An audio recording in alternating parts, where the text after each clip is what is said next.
AssalamuAlaikum. Hello kids. Insha'Allah, today I am going to tell you about one of the most important prophets mentioned in the Holy Quran.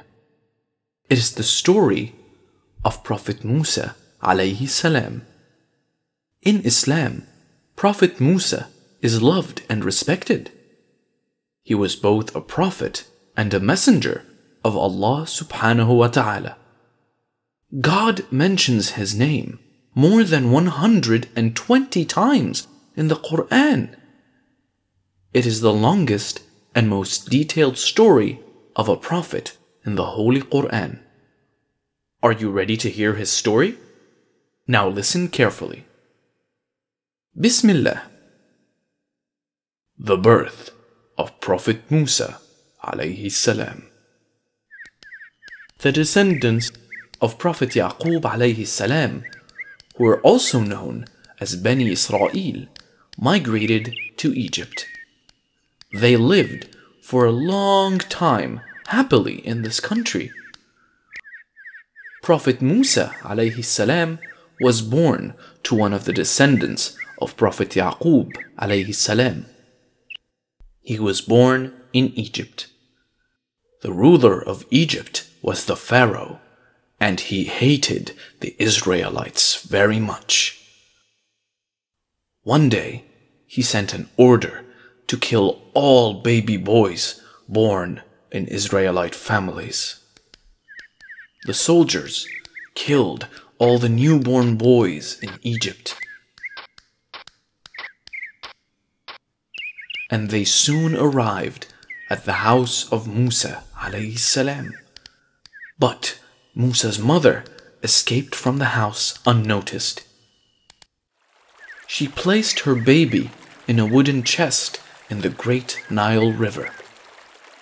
Musa alayhi salam floated in the current for a long time. And all this time, the Prophet's elder sister ran along the shores of the river, following the wooden chest. Allah subhanahu wa ta'ala guided the chest down the Nile River, and soon it floated into a small stream. The Pharaoh's wife spotted the chest and ordered her servants to bring it ashore. When Pharaoh's wife, who was taking a bath in the stream, saw the baby, she fell in love with him. She picked up the baby and showed him to the Pharaoh. "Look," she said, "here is a joy for the eye to behold. Please don't kill him. Let us adopt him as our son." The Pharaoh agreed with her, and they decided to adopt the baby. It was in this way that God made the Prophet grow up in the royal court of Egypt. By the evening, Pharaoh's wife was really upset. "Why doesn't this baby eat?" she asked her servants. "We need someone to nurse him quickly, otherwise he is going to die." The Prophet's sister, who had been following him all this while, overheard this. She came forward and spoke up. "I know a woman who can nourish the baby with good care." Pharaoh's wife was surprised to see her, but she had become very desperate by now. She agreed to her suggestion and asked her to bring the woman.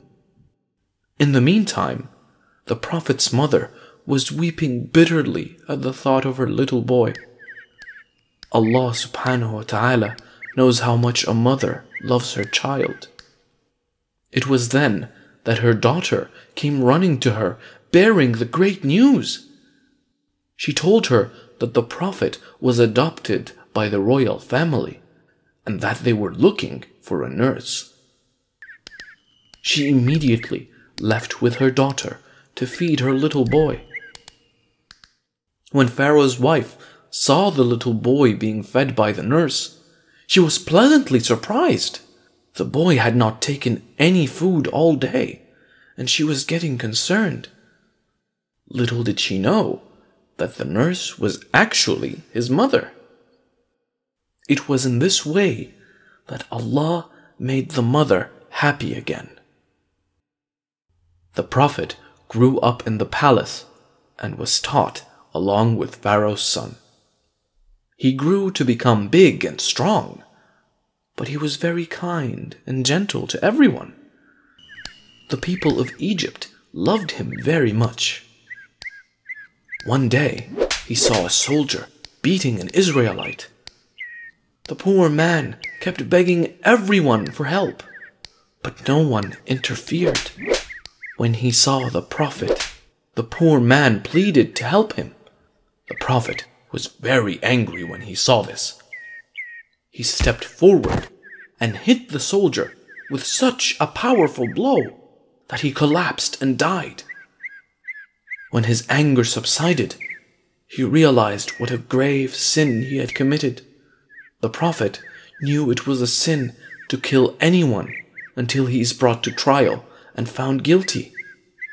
He knelt on the ground and prayed to Allah, "O my Lord, I have indeed wronged my soul. Do you forgive me?" The Prophet then vowed never help those that sin and to be in Allah's service for the rest of his life. The next day, the Prophet was still shaken from what had happened the day before. It was then that he saw the same poor man he had helped getting beaten by another soldier. The Prophet decided to help him again, but then the soldier said something that made him stop abruptly. He said, "Oh Musa, are you going to kill me the same way you killed that man yesterday?" Before the Prophet could utter a word, one of his friends came running to him. "Musa, the Egyptian chiefs know what you did. They are coming to arrest you. Get away while you still can." The Prophet then asked Allah to save him from these sinful people. He then left the city to the land of Midian. Little did he know that he was about to encounter many adventures in his life devoted to the service of Allah subhanahu wa ta'ala. He walked through the deserts for many days to reach Midian. It was then that he stumbled upon a small oasis which had several trees and a water hole. The sun was blazing hot, so he decided to get some rest. He saw some men who were letting their animals drink water from the water hole. Behind them were two young women with a tiny flock of sheep waiting for their turn. After some time, he called out to the women, "What's wrong? Why don't you let your sheep drink water?" The women told him that they couldn't because the men won't let them till they finish. When the Prophet heard this, he got up and steered their sheep toward the water, letting them drink. The men grumbled at first, but when they saw how big and strong the Prophet was, they stopped their grumbling and stayed back. The two women were grateful for the Prophet's help. He went back and sat under the cool shade of a tree, and the women took their flock of sheep back home. After some time, one of the women returned and asked him to come meet their father. The Prophet agreed and went with her. He reached their house and introduced himself to their father. The Prophet told the old man his story. The father found the Prophet to be a very good man, so he offered one of his daughters to him in marriage. He had become old and needed a young man to help with the care of animals. The Prophet agreed, and he got married to one of his daughters. It was a happy marriage, and he took care of the animals. Did you enjoy the video, kids? Insha'Allah, in the next episode, I will tell you the story of how the Prophet returned to Egypt and saved the Israelites. If you liked the video, don't forget to click that subscribe button and the notification icon to keep updated on all our videos. Don't forget to share the video with your friends as well. That's all for today. Goodbye!